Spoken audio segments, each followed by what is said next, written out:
monde, bienvenue sur la chaîne Alcine Gunpla et Figurines. Aujourd'hui pour les sorties du mois d'octobre au Japon en ce qui me concerne les Gunpla et pas que. Vous allez voir qu'il y a aussi d'autres petites choses assez intéressantes que j'ai relevées et qui je pense peuvent vous intéresser si vous suivez également d'autres licences que Gundam.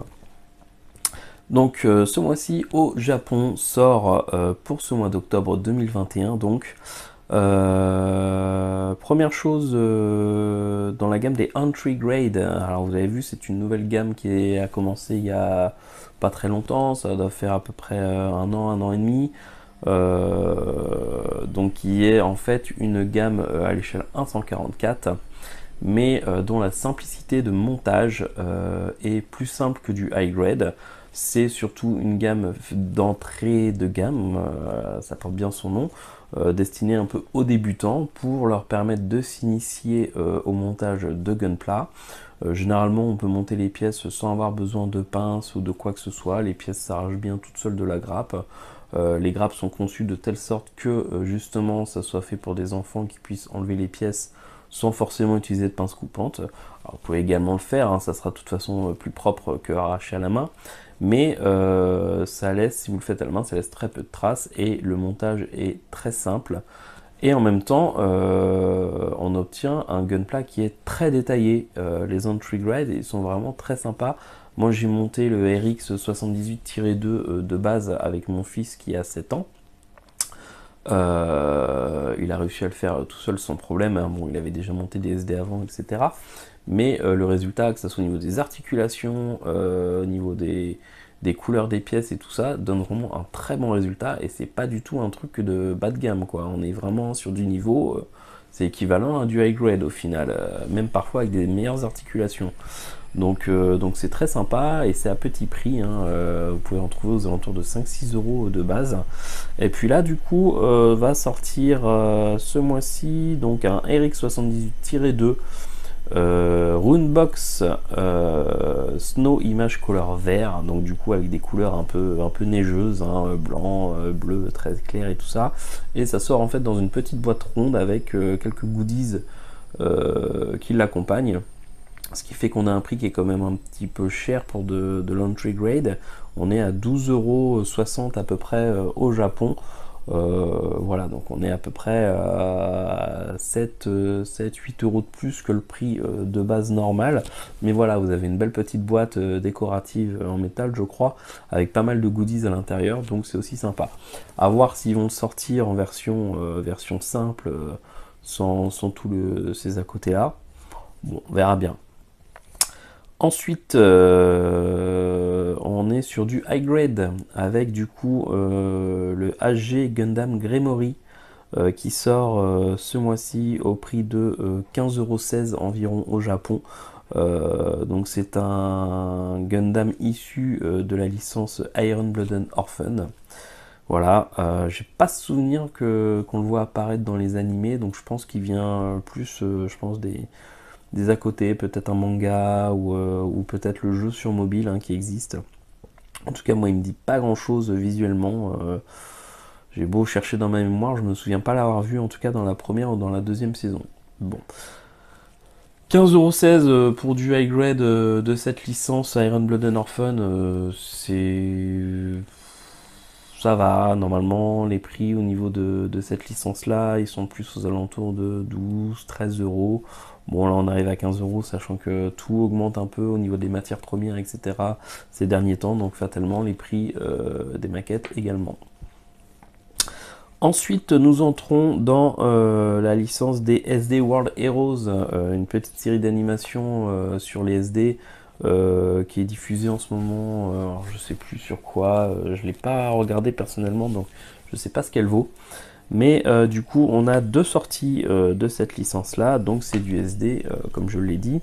On a le Sergeant Verde Buster Gundam DX7, qui sort du coup au prix de 16 €. Je trouve ça un peu énorme pour du SD. Alors certes, il est blindé d'armes, etc. Mais 16 €, ça me paraît quand même beaucoup pour du simple SD. On est sur un prix supérieur à du high grade. Bon, moyen. Après, peut-être qu'il est vraiment super détaillé, super beau, je ne sais pas, je ne l'ai pas eu entre les mains, donc je peux pas vous dire. Ensuite, toujours dans la licence SD World Heroes, on va avoir le Verde Buster Team Member. Alors celui-là, du coup, il sort au prix de 5 euros, ce qui est plus du coup le prix correspondant à la gamme des SD. Voilà. Au niveau de la licence Gundam, on a fait le tour. Pas de MG, pas de RG non plus ce mois-ci. Donc uniquement un entry grade, un G et 2 SD. Voilà. Ensuite, s'il y en a qui aiment la licence Ultraman, sort ce mois-ci au Japon dans la gamme des Figure-Rise standard de Bandai. Le Ultraman suite Sophie. Zophie, pardon, avec un Z. Au prix de 28 euros. Voilà, donc il est visuellement pas mal, il a une bonne gueule. Les Figure-Rise standard, généralement, c'est ce que j'ai présenté au niveau surtout de la licence Dragon Ball. Mais ça ne s'arrête pas là, il y a aussi plein d'autres licences qui sortent dans cette gamme de Bandai, dont les Ultraman. Donc ce mois-ci, celui-là sort. Ensuite, au niveau de la licence des 30 minutes mission, on a une petite sortie d'un pack optionnel en fait, avec des petits ajouts pour les armures. Donc c'est le Optional Part 6 Customized Head A. Donc en fait c'est surtout des pièces d'options au niveau de la tête des mechas de 30 minutes mission. Voilà. Ça sort au prix de 5 euros, ça va, c'est à peu près le prix des option parts. Hein. Et puis on a l'air d'en avoir pas mal, et puis qui visuellement ça modifie bien les têtes, donc c'est pas mal, voilà. Ensuite, s'il y en a parmi vous qui aiment la série Macross, et je sais que c'est le cas puisque on entend vraiment en ce moment beaucoup parler de la série Macross, Robotech en France, sort deux packs en fait de SD, donc Super Deformed. Donc le premier c'est le SD Macross Valkyrie Special 7, donc chez Bandai, qui sort au prix de 25,26 € au Japon.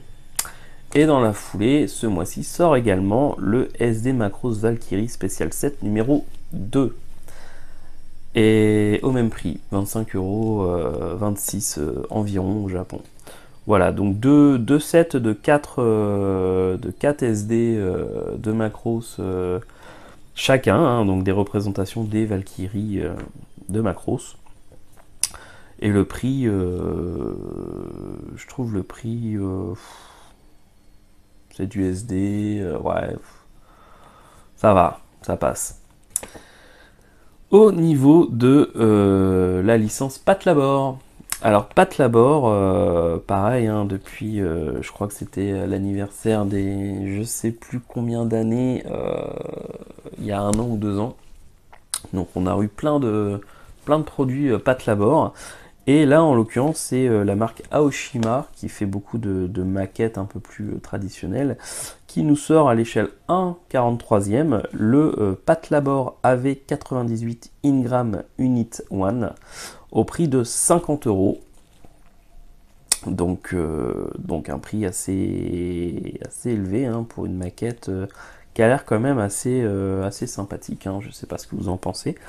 Et puis dans la foulée, et on va terminer là-dessus, toujours à l'échelle 1/43e de la marque Aoshima, le Patlabor Set of 2 Special Type 98 Command Vehicles.